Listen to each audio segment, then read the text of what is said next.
What's up YouTube, Capital G here, looking at the Crystron's brand new archetype from Invasion of Venom. They are synchro and they are absolutely gorgeous. Before I even talk about the cards, just look at this artwork. These cards look freaking magnificent. I almost wish that this was like Crystal Beast, like Reborn or something, like something super iconic, and they just redid them, because I really love this art. The artwork on this is just, these look really magnificent. So anyways, we know about this guy already.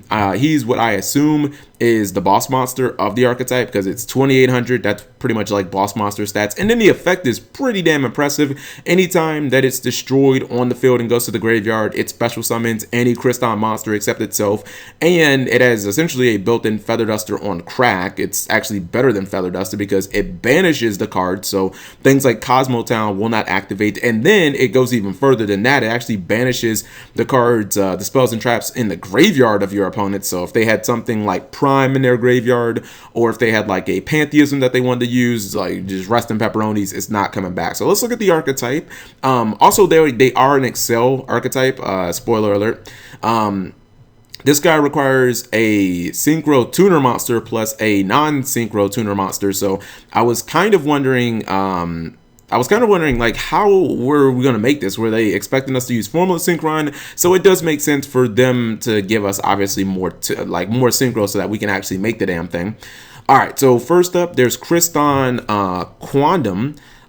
This is a level 4 water machine synchro tuner. So this guy's a synchro tuner.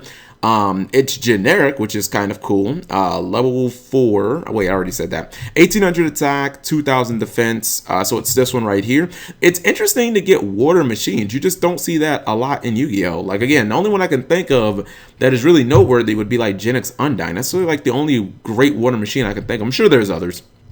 Alright, it says during your opponent's main phase or battle phase, you can immediately after this effect resolves, synchro summon using this card you control. This is a quick effect. I think that's kind of redundant to put that in there. If it clearly activates during your opponent's turn, I think it's a little redundant to put that in there, whatever.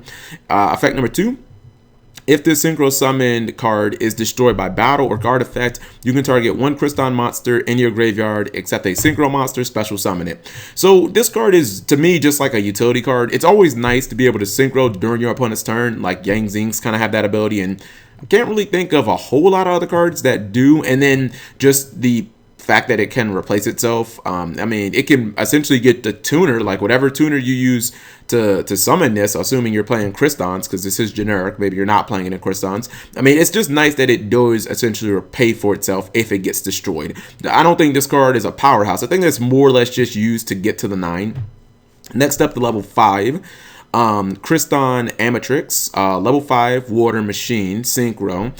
2500 attack, 1500 defense. That's pretty good stats for a level 5 monster. Generally, when I think of level 5s, I think of like Catastor and, you know, Armades, and usually it's like 22, 2300 around that. 25 is like pretty good. Even like way back when, if you go Magical Android from Duelist Genesis, this is like bigger than that. I mean, there aren't that many level 5 synchros that have 25. You're kind of around like Legendary 6 Samurai Shien type level.